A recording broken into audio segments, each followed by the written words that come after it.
تو کبھی عذاب الہی سے ڈراتے، مگر وہ بہرے اور اندھے بنے رہے۔ تاریخی کتب میں ہے کہ حضرت ہود علیہ السلام مسلسل 50 سال یا اس سے بھی زیادہ درس و نصیحت میں مصروف رہے۔ قوم عاد کے 13 قبائل میں سے لقمان اور خلجان نامی قبائل نہایت طاقتور تھے اور انہیں حکمران کی حیثیت حاصل تھی۔ حضرت ہود علیہ السلام نے جب دعوت حق دی اور کفر و شرک چھوڑ کر ایک اللہ کی بندگی کی طرف بلایا تو لقمان قبیلے نے سخت مزاحمت کی اور حضرت ہود علیہ السلام کے دشمن ہو گئے۔ اس کے برعکس دوسرے قبیلے خلجان نے حضرت ہود علیہ السلام کی باتوں پر غور و خوض کیا اور ان میں سے اکثر جلد ہی آپ کی دعوت کو قبول کر کے ایمان لے آئے۔ حضرت ہود علیہ السلام نے اپنی قوم کو رائے حق پر گامزن کرنے کی ہر ممکن کوشش کی، مگر قوم نے ان کی دعوت قبول کرنے سے انکار کر دیا تو بالآخر انہوں نے بارگاہ الہی میں مدد کے لیے دست دعا دراز کیے، جسے قرآن کریم نے یوں بیان کیا۔ نبی نے دعا کی کہ اے پروردگار، انہوں نے مجھے جھوٹا کہا ہے پر تو میری مدد فرما۔ اللہ نے اپنے نبی کی فریاد کے جواب میں فرمایا، اے نبی، یہ بہت جلد اپنے کیے پر پچھتانے لگیں گے۔ ناظرین، اللہ رب العزت نے اپنے نبی کی دعا قبول فرمائی اور قوم عاد پر عذاب کی ابتدا ہو گئی۔ بادلوں کے فرشتے کو حکم دیا گیا کہ اب بارش نہ برسائی جائے۔ چشموں کے فرشتے کو حکم دیا گیا کہ ان کے ٹھنڈے، میٹھے اور شفاف پانی سے لبریز چشموں اور آبشاروں کو خشک کر دو۔ ناظرین، روایات میں آتا ہے کہ دیکھتے ہی دیکھتے ان کے سرسبز و شاداب کھیت و کھلیان سوکھنے لگے اور مویشی مرنے لگے، یہاں تک کہ لوگ پینے کے پانی تک کو ترسنے لگے۔ کثیر تعداد میں پیدا ہونے والے پھل اور اناج ناپید ہو گئے۔ پوری قوم خشک سالی کا شکار ہو کر بدحال اور پریشان ہو گئی۔ یہ سلسلہ مسلسل 3 سال تک جاری رہا۔ حضرت ہود علیہ السلام نے اپنی قوم کی طرف دیکھا تو پریشان ہو گئے۔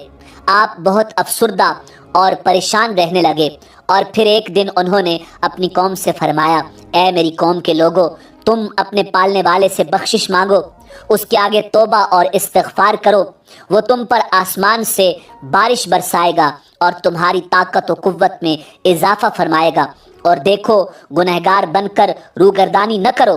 قرآن کریم اور احادیث مبارکہ میں توبہ و استغفار کے بڑے فوائد بیان کیے گئے ہیں۔ ناظرین، ابن ماجہ اور ابو داؤد میں حدیث مبارکہ ہے کہ جو پابندی سے استغفار کرتا ہے، اللہ رب العزت اس کے لیے ہر فکر سے کشادگی اور ہر تنگی سے راستہ بنا دیتا ہے اور اسے ایسی جگہ سے روزی دیتا ہے جو اس کے وہم و گمان میں بھی نہیں ہوتی۔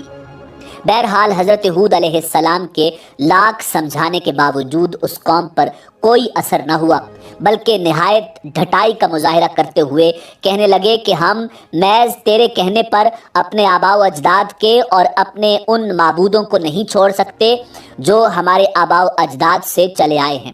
قرآن کریم نے اسے یوں بیان کیا ہے، اے ہود، تم ہمارے پاس کوئی دلیل تو لائے نہیں، اور ہم صرف تمہارے کہنے سے نہ اپنے معبودوں کو چھوڑنے والے ہیں اور نہ تم پر ایمان لانے والے، بلکہ ہم تو یہ سمجھتے ہیں کہ ہمارے کسی معبود نے تمہیں آسیب زدہ دیوانہ کر دیا ہے۔ ناظرین، عذاب الہی کے ابتدائی مراحل میں خشک سالی نے قوم عاد کی حالت ابتر کر دی۔ ان کے سرداروں اور دانشوروں نے اس سے نجات پانے کے لیے مختلف تدابیر پر غور و خوض شروع کر دیا۔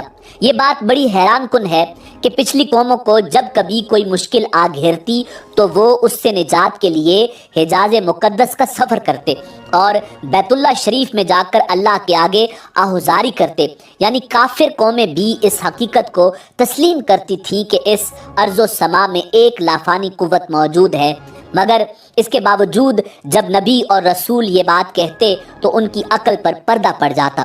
قوم عاد کے سرداروں نے بھی یہی فیصلہ کیا کہ قوم کے سرکردہ افراد بیت اللہ شریف جا کر ان دیکھے خدا کے سامنے فریاد کرتے ہیں۔ چنانچہ مختلف قبائل کے سرداروں اور دیگر اہم افراد پر مشتمل 70 افراد کا ایک وفد حجاز مقدس روانہ ہوا۔ اس زمانے میں مکہ مکرمہ پر قوم امالیک کی حکمرانی تھی، جس کا سردار معاویہ بن بکر تھا، اور معاویہ کی والدہ قوم عاد سے تعلق رکھتی تھی۔ ویسے بھی معاویہ بن بکر قوم عاد کی شان و شوکت سے بڑا مرغوب تھا، چنانچہ اس نے وفد کی بڑی خاطر مدارت کی اور اسے بڑے عزت و احترام سے اپنے ہاں ٹھہرایا۔ تبری کی روایت ہے کہ اس وفد میں 2 افراد مرشد بن سعد اور لقمان بن لقیم صاحب ایمان اور حضرت ہود علیہ السلام کے پیروکار تھے۔ غالباً ان کا تعلق قبیلہ خلجان سے ہوگا۔ ان دونوں کے علاوہ باقی سب کافر اور بت پرست تھے۔ معاویہ نے ان کے اعزاز میں رقص و سرور کی محافل کا اہتمام کیا اور تقریباً 1 ماہ تک یہ لوگ اپنے آنے کا مقصد فراموش کر کے عیش و عشرت اور شراب و شباب کی محافل میں مدہوش رہے۔ جب ان کا قیام طویل ہو گیا تو معاویہ بن بکر کو ان کے واپس جانے کی فکر لاحق ہوئی۔ کافی سوچ بچار کے بعد اس نے ناچنے گانے والیوں کے ذریعے چند اشعار کی صورت میں انہیں ان کے آنے کا مقصد یاد کروایا، جس پر وفد کو ہوش آیا۔ تاریخی کتب میں درج ہے کہ اس موقع پر وفد میں شامل مرشد اور لقمان نے ایک بار پھر انہیں سمجھانے کی کوشش کی، جو کچھ حضرت ہود کہتے ہیں اس پر ایمان لے آؤ، مگر وہ نہ مانے۔ وفد بیت اللہ شریف گیا اور بارش کی دعائیں مانگنی شروع کر دی۔ ابھی تھوڑی ہی دیر گزری تھی کہ اللہ رب العزت نے آسمان پر 3 رنگوں کے بادل بھیج دیے، جن میں ایک سفید تھا، دوسرا سیاہ اور تیسرا سرخ۔ اس کے ساتھ ہی آسمانوں سے ندائے غیب آئی، اپنے اور اپنی قوم کے لیے ان تینوں میں سے کسی ایک کو پسند کر لو۔ چنانچہ وفد نے سوچ بچار کے بعد سیاہ بادل کو اپنے لیے پسند کیا، جس کے ساتھ ہی سرخ اور سفید ٹکڑے آسمان سے غائب ہو گئے اور ابر سیاہ آہستہ آہستہ آسمان پر چھانے لگا۔ وہ لوگ اپنی دعا کی قبولیت پر بڑے خوش تھے اور سمجھتے تھے کہ اب خشک سالی ختم ہو جائے گی۔ ناظرین، روایات میں آتا ہے کہ پوری قوم نے خوشیاں منانی شروع کر دی، مگر حضرت ہود علیہ السلام سمجھ گئے تھے کہ یہ عذاب الہی ہے، لہٰذا انہوں نے ایک بار پھر اپنی قوم کو مخاطب کرتے ہوئے فرمایا، اے میری قوم، یہ اللہ کا عذاب ہے جو تم پر نازل ہوا چاہتا ہے۔ پھر انہوں نے اللہ تعالیٰ کا فرمان انہیں سنایا، نہیں بلکہ دراصل یہ ابر وہ عذاب ہے جس کی تم جلدی کر رہے تھے۔ یہ ہوا کا طوفان ہے جس میں دردناک عذاب چلا رہا ہے، جو اپنے رب کے حکم سے ہر چیز تباہ کر ڈالے گا۔ ناظرین، حدیث شریف میں آتا ہے کہ اما عائشہ صدیقہ رضی اللہ تعالی عنہا نے حضور نبی کریم رؤوف الرحیم صلی اللہ علیہ وآلہ وسلم سے پوچھا، یا رسول اللہ صلی اللہ علیہ وآلہ وسلم، لوگ تو بادل دیکھ کر خوش ہوتے ہیں کہ اب بارش ہوگی، مگر آپ کے چہرے پر اس کے برعکس تشویش کے آثار نظر آتے ہیں۔ آپ صلی اللہ علیہ وآلہ وسلم نے فرمایا، عائشہ، اس بات کی کیا ضمانت ہے کہ اس بادل میں عذاب نہیں ہوگا؟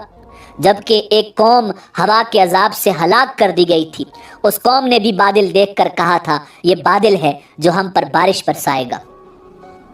ناظرین، روایات میں آتا ہے کہ قوم عاد نے اس عذاب کو بصورت بادل اپنی بستیوں کی طرف آتے دیکھا تو کہنے لگے، یہ تو بادل ہے، ہم پر بارش کرنے والا ہے۔